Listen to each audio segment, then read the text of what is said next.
जय हिंद साथियों, स्वागत है आप सभी का आपके अपने यूट्यूब चैनल सीओपी सोन में। तो कैसे हैं आप लोग? आई होप कि आप अच्छे होंगे। दोस्तों, पटना हाई कोर्ट सहायक भर्ती का नोटिफिकेशन जारी हो गया है। इस भर्ती का इंतजार छात्र 7 वर्षों से कर रहे थे कि कब जो है पटना हाई कोर्ट का जो सहायक भर्ती है वो कब निकल कर सामने आएगा। तो इस तरह से आपका इंतजार अब समाप्त हो गया है। आज ही के डेट में यानी कि 6 फरवरी को ही नोटिफिकेशन जारी कर दिया गया है। ये ऑफिशियल नोटिस है और इसमें क्या कुछ दिया गया है, उम्र सीमा, सिलेबस, यानी सारी बातों की चर्चा आज हम इस वीडियो में करने वाले हैं। वीडियो छोटा सा है, कृपया वीडियो को पूरा देखें तभी आपको समझ में आएगा। और यदि आप पहली बार हमारे चैनल को विजिट कर रहे हैं तो प्लीज़ अभी तुरंत हमारे चैनल को सब्सक्राइब करें ताकि पल पल की अपडेट आपको मिलते रहे। तो चलिए सबसे पहले नोटिफिकेशन को देखते हैं। इससे पहले हम पटना हाई कोर्ट के ऑफिशियल वेबसाइट पर हम आपको लेके चलते हैं और कैसे आपको इस फॉर्म को अप्लाई करना है। और दोस्तों, ये रही official website Patna high court का। और जैसे ही इस वेबसाइट को ओपन करेंगे तो यहाँ इस तरह से इंटरफेस आपको सामने आएगा। तो सबसे पहले आप यहाँ जाएंगे और आपको रिक्वायरमेंट को पहले सिलेक्ट करना है। जैसे ही आप रिक्वायरमेंट को क्लिक करेंगे तो आपके सामने एक इंटरफेस खुल के सामने आएगा और वहीं शुरू में ही आप देखेंगे कि यहाँ जो दिया गया है कि notice regarding assistant requirement examination 2023। इस तरह से जैसे यहाँ आप क्लिक करेंगे तो ये आपको जो नोटिस है वो सामने आएगा। तो यहाँ से आप जो है एडवर्टीजमेंट यानी कि नोटिस को डाउनलोड कर सकते हैं। और ये जो सेक्शन दिया गया है अप्लाई ऑनलाइन, तो यहाँ से आप अब खुद से अप्लाई कर सकते हैं। तो इसके बारे में हम अलग से वीडियो बना करके पूरा डिटेल के हम बता देंगे कि कैसे आपको ऑनलाइन करना है। तो सबसे पहले हम नोटिस को देख लेते हैं कि नोटिस में क्या क्या दिया गया है। फ्रेंड्स, ये रही वो पटना हाई कोर्ट का ऑफिशियल नोटिस, यहाँ आप देख सकते हैं। और जैसे ही नीचे आप करेंगे तो आपके सामने जो आप ऑनलाइन डेट है वो सामने आपको दिख रहा है कि 16/2/2023 से, यानी कि 16 फरवरी से ऑनलाइन स्टार्ट हो गया है। और लास्ट डेट की हम बात करें तो 7/3/2023, यानी कि 7 मार्च तक जो इसका है ऑनलाइन डेट, लास्ट डेट दिया गया है। और एक बात आपको यहाँ दिया गया है कि लास्ट ऑनलाइन फ़ी जो पेमेंट आप कर सकते हैं वो 9 फरवरी तक जो है आप पेमेंट पे कर सकते हैं। इसके बाद प्रीलिमिनरी टेस्ट यानी पीटी का जो डेट है वो 30/4/2023 को भी क्लियर कर दिया गया है, यानी कि 30/4/2023 को आपका पीटी एग्ज़ाम कंडक्ट करवा लिया जाएगा। कुल पोस्ट की हम बात करें तो 550 कुल टोटल पोस्ट है। और ये असिस्टेंट जो पोस्ट है वो ग्रुप बी का पोस्ट है और लेवल 7 का जॉब है, जिसमें कि पे स्केल की हम बात करें तो 44,900 से 1,42,400 तक इसका पे स्केल है। तो आगे पोस्ट की जो टोटल डिटेल दिया गया है किसमें कितना पोस्ट है। तो सबसे पहले आप देखिए कि अनरिजर्व में जो है उसमें 236+2 बैकलॉग पोस्ट, यानी कि बैकलॉग पोस्ट जो पिछली भर्ती आया था उसमें जो पोस्ट खाली था, बच गया था, उसको भी इसमें ऐड कर दिया गया है। इस तरह से वुमेन के लिए 76 पोस्ट जो है महिलाओं के लिए वो आरक्षित है। इसके बाद एससी के लिए 88 पोस्ट, एसटी के लिए 5 पोस्ट, और ईबीसी के लिए 99 पोस्ट, और बीसी के लिए 66 पोस्ट तथा ईडब्ल्यूएस के लिए 54 पोस्ट। इस तरह से टोटल जो आपका 548+2 यानी कि 550 पोस्ट दिया गया है। वहीं एज लिमिट की हम बात करें तो आपको जो एज काउंट किया जाएगा वो 1/1/2023 से काउंट किया जाएगा, यानी कि 1 जनवरी 2023 से एज काउंट किया जाएगा। और जनरल और ईडब्ल्यूएस कैंडिडेट हैं तो मिनिमम एज आपको 18 साल मांगा गया है। और वहीं मैक्सिमम एज की हम बात करें तो 37 साल आपका मांगा गया है।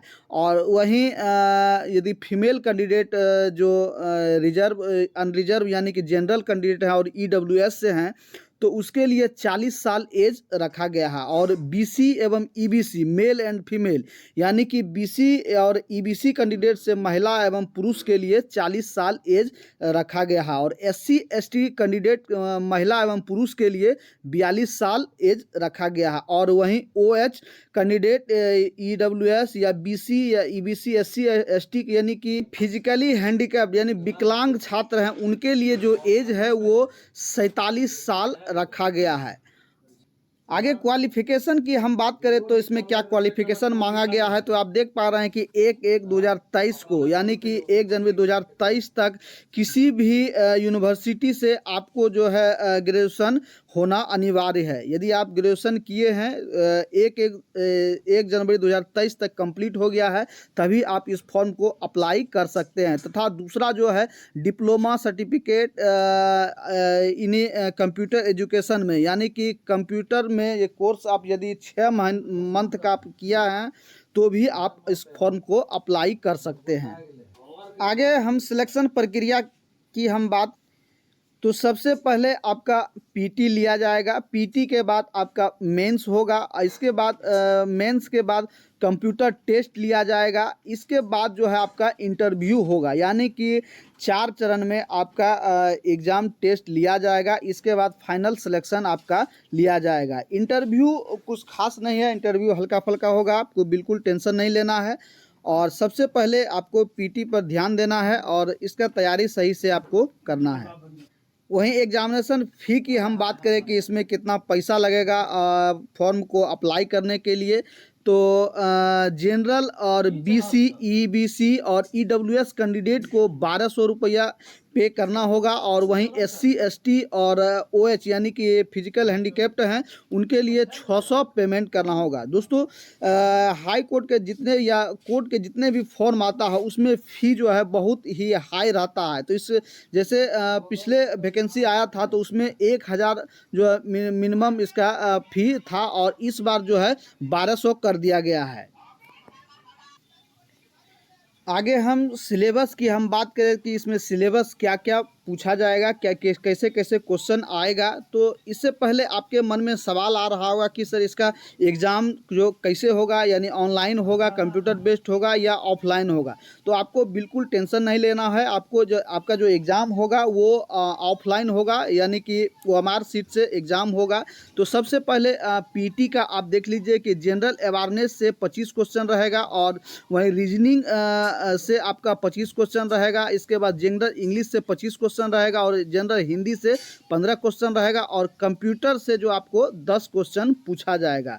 इस तरह से टोटल आपका 100 क्वेश्चन है। और इसके बाद जो रिटर्न टेस्ट होगा उसमें जनरल इंग्लिश से डिस्क्रिप्टिव टेस्ट में 60 क्वेश्चन पूछा जाएगा और जनरल हिंदी से जो आपको 40 क्वेश्चन पूछा जाएगा। इसके बाद कंप्यूटर से पूछा कुछ क्वेश्चन रहेगा जो क्वालिफाइड नेचर है, इसमें बिल्कुल घबराना नहीं है, कुछ सिंपल सा सवाल रहेगा। और उसके बाद इंटरव्यू में आपका 10 नंबर का सवाल है और 3 नंबर में आपको क्वालिफाई करना है। तो बिल्कुल भी आपको घबराना नहीं है। जो आपका सिलेबस है इसको सही तरीके से आपको देखना है और इसका तैयारी करना है। नीचे सिलेबस का पूरा व्याख्या दिया गया है कि कौन किस फॉर्म से क्या क्या क्वेश्चन पूछा जाएगा। इसके बारे में मैं अलग से एक वीडियो बनाकर आपको बता दूंगा कि क्या कहाँ कहाँ से क्वेश्चन पूछा जाएगा। आपके मन में सवाल आ रहा होगा कि सर इसका एग्ज़ाम सेंटर कहाँ बनाया जाएगा। तो इसके लिए 15 सिटी को चूज किया गया है। 15 सिटी में टोटल इसका एग्ज़ाम सेंटर होगा और आप अपने सिटी के नियरेस्ट सिटी को चूज कर सकते हैं एग्ज़ाम सेंटर के लिए, जहां आपको सुविधा हो। उसके लिए यहाँ टोटल 15 कॉलम दिया गया है और 15 सिटी को दिया गया। आप जहाँ भी आपको नियरेस्ट में नज़दीकी में सिटी में आपको सुविधा हो उसको चूज करके एग्ज़ाम सेंटर चूज कर सकते हैं। आगे हाउ टू अप्लाई यानी कि आप इस फॉर्म को कैसे अप्लाई कर सकते हैं। तो सबसे पहले जो ऑफिशियल वेबसाइट है patnahighcourt.gov.in, इस पर आप जाएंगे तो जैसे ही आप क्लिक करेंगे तो वहां आपको फॉर्म अप्लाई करने का जो ऑप्शन है वो आएगा। और इसके लिए आपको क्या क्या ज़रूरी चीज़ आपको ले जाना है। तो सबसे पहले आप यहाँ देख पा रहे हैं कि जो सेकेंड कॉपी यानी कि 2 फोटोग्राफ आपको पासपोर्ट साइज फ़ोटो ले लेना है। इसके बाद सिग्नेचर का जो अच्छी सिग्नेचर करना है। इसके बाद मैट्रिक का सर्टिफिकेट देना है आपको। इसके बाद मैट्रिक का मार्कशीट देना है और इसके बाद ग्रेजुएशन का जो है सर्टिफिकेट है वो लगेगा आपको। इसके बाद ग्रेजुएशन का मार्कशीट लगेगा। इसके बाद यदि आप डिप्लोमा सर्टिफिकेट यानी कंप्यूटर में जो डिप्लोमा किए हैं 6 मंथ का कोर्स है किए हैं आप, तो उसका सर्टिफिकेट आपको देना है। और कोई भी वैलिड आइडेंटिटी प्रूफ आपको देना है, जैसे आधार कार्ड हो गया, इसके बाद वोटर आई कार्ड हो गया, ड्राइविंग लाइसेंस, इस तरह से कोई भी आपको आइडेंटिटी प्रूफ है तो उसको आपको देना है। इस तरह से इसको एक बार आपको सरसरी निगाह से आपको देख लेंगे। और जो आपका यदि कास्ट सर्टिफिकेट है और नॉन क्रीमी लेयर है या ईडब्ल्यूएस सर्टिफिकेट है, इसको भी आपको मेंशन करना है। और यदि फिजिकली डिसेबल है यानी कि हैंडीकैप्ड हैं तो उसको आपको भी ये भी जो सर्टिफिकेट है उसको भी आपको देना है। इस तरह से आपको सारे डिटेल फिल करके अपलोड कर देना है। तो सबसे पहले आप जितना जल्द हो सके आप जाके ऑनलाइन कर देंगे, क्योंकि बाद में सर्वर स्लो हो जाने के कारण या अन्य कारण से भी डिले हो सकता है। दोस्तों, पटना हाई कोर्ट का जो भी जॉब है ये बार बार नहीं निकलता, बहुत दिनों के बाद ये सब पोस्ट को निकाला जाता है। ये पोस्ट बहुत अच्छा है और ग्रेजुएशन लेवल का जॉब है और बी लेवल का ही जॉब है, तो सब बहुत ही अच्छा जॉब माना जाता है। इसको बिल्कुल भी आपको मिस नहीं करना है। आशा करते हैं कि सारी जानकारी आपको मिल गया होगा। यदि अभी भी आपके मन में कोई भी सवाल आ रहा है तो आप सीधे मुझे कमेंट करके पूछ सकते हैं या मैसेज या कॉल करके भी पूछ सकते हैं। और यदि अभी तक आपने हमारे चैनल को सब्सक्राइब नहीं किया है तो अभी तुरंत हमारे चैनल को सब्सक्राइब करें, ताकि ऐसे ही नए इन्फॉर्मेशन आपको मैं सबसे पहले देता रहूं। तो मिलते हैं अगले वीडियो में, तब तक के लिए सभी भाइयों को जय हिंद।